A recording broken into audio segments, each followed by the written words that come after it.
First of all, sir, just give us your reaction to the devastating events of the weekend so far. It's very regrettable, tragic, the loss of life, and regrettable primarily because we have failed to provide an alternative political avenue, path. We have failed together, all of us, the international community primarily, to give people hope and aspiration. This is a wake-up call for all of us that we need to do actually provide such an alternative path. Palestinian people have been subjected to oppression and brutality for 100 years. This is about time that we look at the root causes. This is about time to adopt wisdom and statesmanship. This is not a time for vengeance, and we are very alarmed and concerned that with such an Israeli government, the most fanatical, Netanyahu, Ben Gvir, Smotrich, the key motivator will be revenge. And revenge on who? On Palestinian civilians, as you may have been following in the last few hours, bombarding residential compounds and entire areas, entire families being wiped out. These are war crimes. This is not the solution. The real solution is to adopt and uphold international law. Israel, as an occupying power, has full responsibility to protect civilians under its own occupation. Sir, you're talking about some very longer-term issues about the failures of politics, of the region, of the larger players in the region as well. But I just want to give you this opportunity to criticise the actions of these Hamas terrorists over the weekend as well.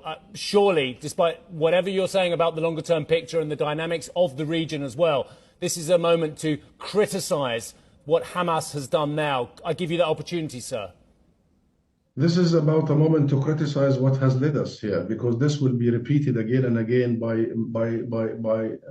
Sir, we have seen this. So can I give you the opportunity once again to criticize the actions of Hamas? You say this isn't the moment for vengeance. We're talking about hundreds, possibly more people have been murdered by their actions. We're talking about thousands injured and in hospital by these actions of the last 24 hours, 48 hours as well, and hundreds have potentially been kidnapped, sir. I give you the opportunity to criticise the actions of Hamas over the weekend, sir. You are not giving me any opportunity, and you seem to have preset sort of questions. Listen, you started by saying we are the legitimate representative of the Palestinian people, the PLO, the Palestinian government, leadership. Hamas is just a militant group. We represent the Palestinian people. You want our position? Here's our position.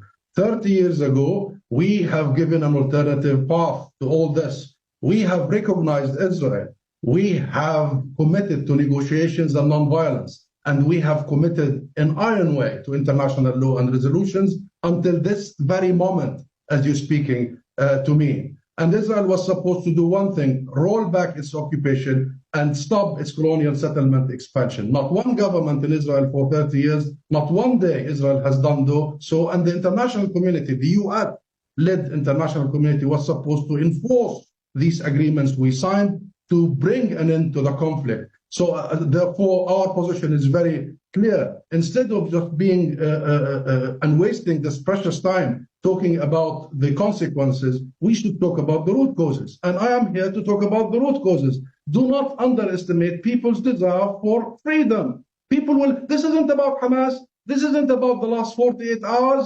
This is about 100 years of complete denial, neglect, dehumanization of the Palestinian people. Sir? And this is an opportunity, Stephen, this is an opportunity for all of us to wake up, to be brave, and to really call a spade a spade. Sir, I've given you a full opportunity to make your answer, and I hope you notice I didn't interrupt you there, sir. And I do not have prescribed questions that I have an agenda here. I'm giving you the opportunity, and you've given everything you've already said. I want to give you a third opportunity, sir, to criticise the actions of terrorists in the last 48 to 72 hours. I hear what you're saying about the longer-term picture. There are a lot of dynamics at work here. There are a lot of players from Iran to Saudi to United States to other international players who need to look at the situation and how we've got here as well. But I'm giving you the opportunity for a third time, sir, to criticise the Hamas terrorists in the last 72 hours, sir. Well, I have said what I've said, and I repeat it again, Stephen. Our position is very clear. We believe in peaceful, legal, political avenues. That's why we have gone to the UN. That's why we are reverting to International Criminal Court and the International Court of Justice. This is our strategy. This is our approach. This is what we have been trying to avoid for all these years. So you're talking to the wrong person, Stephen. Criticizing what? Criticizing what? You just want to keep focusing on the react. Let's focus on the act. Let's get out of this dark tunnel. All of us. I am not here to, I don't know. You were surprised. I am surprised. But the only thing that we need to really focus on is what led us to this moment, especially in the US. Especially in the US. Are we lesser of a people, Stephen? Really? Are we subhumans? We don't deserve equal rights? Gaza has been blockaded for 16 years. 2 million people have been taken hostage. So do not reduce this to a Hamas group. Do not reduce us only to this moment. It's 100 years of Nakba and disposition and displacement and denial and racism and occupation and apartheid. Look at the Human Rights Watch, your own institution, the most renowned international human rights organization. Look at Amnesty International confirming, documenting that the Palestinian people are subjected to the crime against humanity of apartheid by Israel. So these are the questions that needs to be discussed by international media. No one wants to see blood. No one wants to see innocent people being hurt. No one, including myself. Of course. But we are at the receiving end for all these years. And this is about time that we shout out for a solution, that we shout out for the equal implementation of international law, that we shout out for a fair, balanced U.S. and international intervention. Ambassador, violence doesn't solve anything, and I want to ask you about what happens next, because there were hopes for some sort of three-way transformative deal between the United States, Israel and Saudi Arabia to bring peace to the region. Where does it leave that process now? Well, ask Netanyahu that question, because Netanyahu has been saying for a long time now that the Palestinian issue is gone. The Palestinian people are gone. We have managed to bypass them. Now we have peace with the Emirates and Bahrain, as if there was war between Emirates and Israel or Bahrain and Israel. There was none. There was none. The issue is us. And Netanyahu and the Israeli successive governments want to keep us the biggest elephant in the room. Almost do not exist. And you've seen in the last so many years, no one is seriously talking about achieving any sort of peaceful conclusion and the Palestinian people attaining their rights. And therefore, this is your question, Karen, is the right question.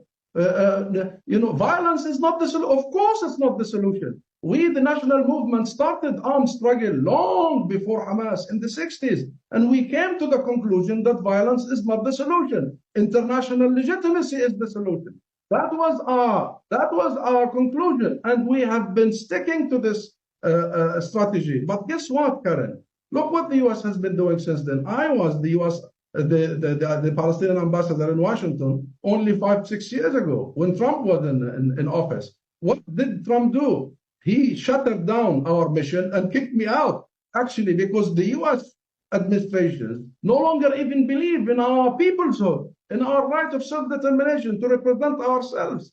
And then, of course, he moved the U.S. embassy to Jerusalem against international law and UN Security Council resolutions, and he closed the historic U.S. Consulate General in Jerusalem. These are very symbolic moves to say that we do not deserve diplomatic representation. So this is the issue. And now you see the U.S. Up in arms, the U.S. administration almost feeding this whole rhetoric about the reaction of Israel instead of being the U.S. we want, the U.S. we expect, the U.S. that leads, the U.S. that has the wisdom and the vision, the U.S. that safeguards international resolutions and international law. The UN sits in New York, Karen. It doesn't sit anywhere else. No. And therefore, this is the moment when we think, how do we regulate international relations? Think of Ukraine. Think what is happening everywhere. Palestine should not be an exception. Israel should not be kept above the law. It has to be under the rule of law. Ambassador, thank you very much for weighing in today. We know there are two sides to every story. Thank you very much for your time.